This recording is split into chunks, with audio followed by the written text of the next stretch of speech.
My background is that I studied business computing and then I went on to do a master's in e-commerce, and I used to do Unix programming. I was assistant administrator for an international insurance company, and whilst I was there I found it a little bit undermining because I was the only female and I was the only black female that worked in the IT department. And it was quite frustrating because whenever I had engineers come out, or whenever I had to go around and see clients or had to go and see staff wherever I worked, I was generally met with the same reaction, which was usually shock, dismay or confusion that a woman or a black female was coming to get down and dirty and look at what the issues were with their machine. And I got to a point where I thought, actually, I want to give back. I want to use the skills that I've got to ensure that other people can grow, learn and start their own business and go out there and really delve into what's happening with technology. There is a huge issue within the STEM sector, which is that it is underrepresentative of women. There are not enough women who are in senior positions, and there are not enough women who are running their own successful businesses that are recognised or picked up by the press. So I wanted to showcase some of those women.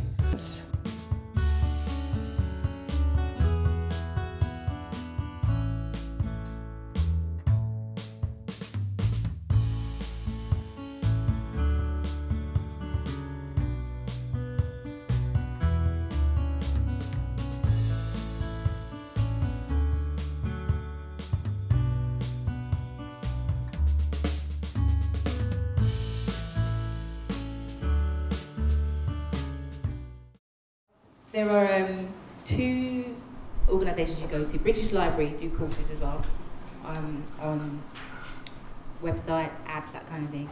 And also there's a great newsletter called Own It. That talks a little bit more about intellectual property, but they do have courses on there about websites, apps, etc. So you can look at that, and that you can look at home. You don't actually have to do everything yourself. You know, yes, there are 168 hours in the week, but you need to rest as well. And if you work, you've got family to look after, and you're trying to, you know, formulate this business, and you're learning how to bookkeep, how to web develop, how to market.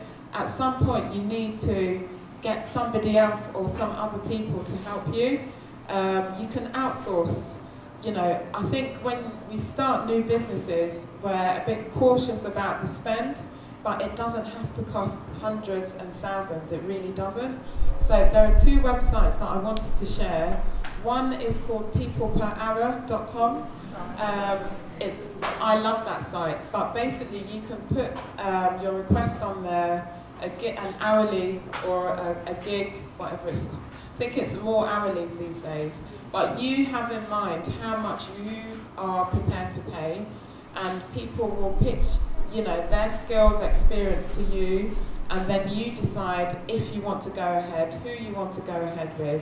If it doesn't work, there are contingencies in place so that you don't lose pocket, you know, you don't lose out. Another one is called Fiverr.com. It's well, say it's a US-based one, but it's $5. So if you really wanted to get your website up and ready, so you'd find a hosting company, you'd sort all of that out, and then you'd go on Fiverr.com, pay $5. The last time I did it, that's like £3.17. You know, I think that's accessible to everyone, hopefully, even on the tightest budget. And you know, they will set up WordPress for you. Look at the ratings of people before you give them, you know, your hosting details, etc. Well, there's lots of support available, especially here in London, you know, even nationwide. I know that there's the startup loans that's been run by the government. They're amazing. They gave me my startup loan last year. It really helped me out. I think a lot of people, when they set up on their own, you know, they start thinking, oh, I need to create my own this and my own that, and they forget that they've got a whole bunch of prototypes in their computer already, in their email inbox. You know, people want to start sending email newsletters and they think, okay, I need to start doing this, how can I do it? I would say instead of going out and searching for someone to teach you, just go through your inbox, all that junk mail that you received. You've probably received about 10, 20 different really good email newsletters, really good templates. I'm sure between those it'd be easier to move forward. So yeah, there's loads of resources. I think actually for anyone the most important thing at the moment is to work on those digital skills and really get them up to scratch. But not just the digital skills, actually some quite basic computer skills. I'm surprised how many people don't have a good grasp of things like Excel. If you're going to run a business, you need to understand how to use Excel, because you're going to do accounting, you're going to do your finances. You need to use those, but then at the same time, online, it's good to understand what the different platforms are, the different tools available, depending on which sector you're in, which area you're in. Maybe you want to know about blogging platforms, or maybe accounting platforms actually that are online, or platforms that can train you on how to build a business, ways to employ staff, methods of managing staff, ways to build and manage databases and lists and speak to your audiences. There's so much going on. I think that the best thing for anyone to do is actually just really understand what they are anyway, regardless of whether or not they plan to use them themselves. So once you understand that, then you can understand how you are being marketed to, and you can also understand yourself and therefore make decisions on, or at least look at your past decisions to know if they were genuine decisions or if they were actually conveniently placed in your hands. I would say know which platform works for you, because for me, I don't use a lot of technology in the bigger scale of things like science and stuff like that, but I use a lot of social media, and it's taken me a while to know what works best. So my website is a communications tool, so I have to work out, I've got a Twitter page, I have a Facebook page, I have an Instagram page. I find Instagram harder to use because I think Instagram's more personal, and I think if you're selling yourself, or if it's food, something, I don't know, a product that people can kind of hold and touch, it's a bit easier to use Instagram, in my opinion. Someone else might make it work in a different way. But for me, I find Facebook and Twitter an easier tool to get my message out there. So it's about knowing which social media platform works for your business. I speak to a lot of people, and they talk a lot about the hope of using technology, and they never get around to it because it's just talk. It's not scary. You're just dealing with people, so just go for it. That's the first thing that I would say. And like you were saying, start small. So if you want to start using social media, start with maybe Facebook, one that you know, and really get to understand how it works. And look for people that you know and ask them to spread the word.